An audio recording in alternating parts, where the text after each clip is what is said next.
Vanguard. I don't know if you've heard about it before, but you heard of Vanguard at all? Or? Okay, so Vanguard's a new MMORPG, co-published by SOE and Sigil Games Online. These are our 19 playable races and our 16 playable classes. So yeah. So you just basically go on various missions. How does it work? Essentially, you create a large world, right? It's all in a high fantasy setting. There's 4 different spheres of progression that you can take. There's adventuring, which is going out and like fighting monsters and raiding through dungeons and things like that. You also have crafting, which is like crafting weapons and armor.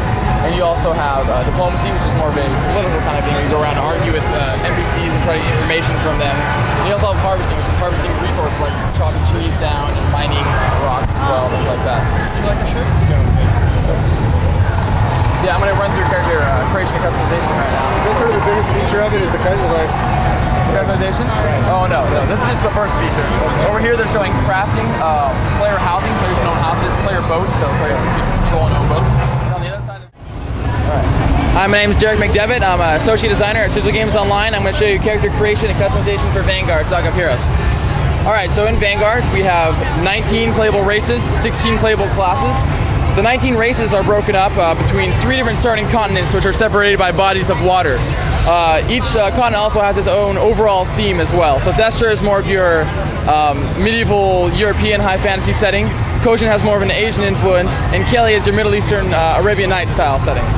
So as you can go through here, I'll show you all the races real quick. We have the Thestran human, the dwarf, the halfling, the high elf, the Volmain, the Varanjar, and the lesser giant. And that's all for Thestra. On Koshin, we have the Koshini human, the wood elf, the half elf, the orc, the goblin, the rocky, and that's for Koshin. For Kelly, we have the Keliatharian human. We have the gnome. Thank you. We have the dark elf. We have the Kurashasa, the Mordebi, and the Barathari. So those are the 19 playable races. Now we'll go ahead and choose a character. Let me change something real quick here. Change the time of day so we can see it a little better. So let's go ahead and choose one here. Toggle gender as well.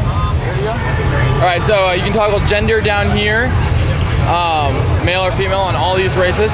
And as I select a race, you can see what classes that race can play by the highlighted classes on the left-hand side. And vice versa. I can select the class and see what races can play that class on the left-hand side of the screen. So I'll go ahead and choose a race here, and we'll go ahead and get into the customization. Now, we have a very extensive customization here. This is the first of many steps here. I'll show you all of them. So first we can see changing arm mass. If I slide this here, you see her arms getting more mass, less mass, skinnier, a little more beefed up. Shoulder mass, neck mass. Change the size of her hands. Torso scale. Leg mass. Arm lengthen, even her foot scale, and her overall height as well. Okay, so that's the first step here. Now we can work on things like her weight, the breast scale, the breast lift, her overall mood, her body. Now we'll get a little more specific, work on the neck here, getting a little closer to working on the facial features in the head. Head scale, a little bigger head, smaller head, width, cranial scale. You can zoom in here and see, change her face, basically her skin tone. Different hairstyles. I like this one here, I'll go with this one. Hair color. All these different colors here. Go ahead and give her some awesome red hair.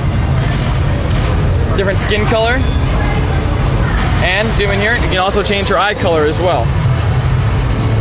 So the idea by giving all these players, giving the players all these options is you should be able to run up to a player in the game world, look at their face and recognize who they are without having to read the name over their head. It makes everyone feel very unique and look much different from each other as well. Alright, here's a step that's dedicated to just working on the nose. So working on the length of her nose, make it look like Pinocchio here, or a little shorter maybe. The pitch of her nostril, nostril flare, nose tip scale, all these different options here. So already you can see how this character is completely different than what we started out with. Go ahead and change her eyebrows, the depth here. Now I can randomize all of these. Or I can lock the ones that I don't want to randomize and randomize all the rest. So say I like where her brow furrow is, I can lock that, leave it there, and randomize that, the rest of them. I can also save this template and load it up later, or send that template to a friend so they can load it and create a similar looking character very easily. Now we're working on the eyes, the width of the eyes, scale of the eyes, eye depth. See this from the side view here.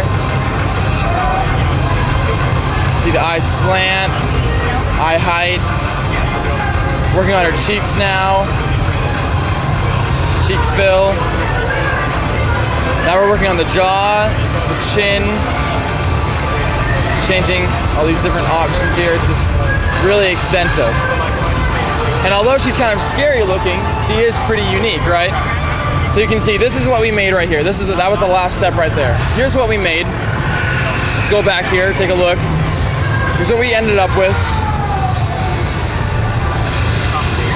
And this is what we had started with.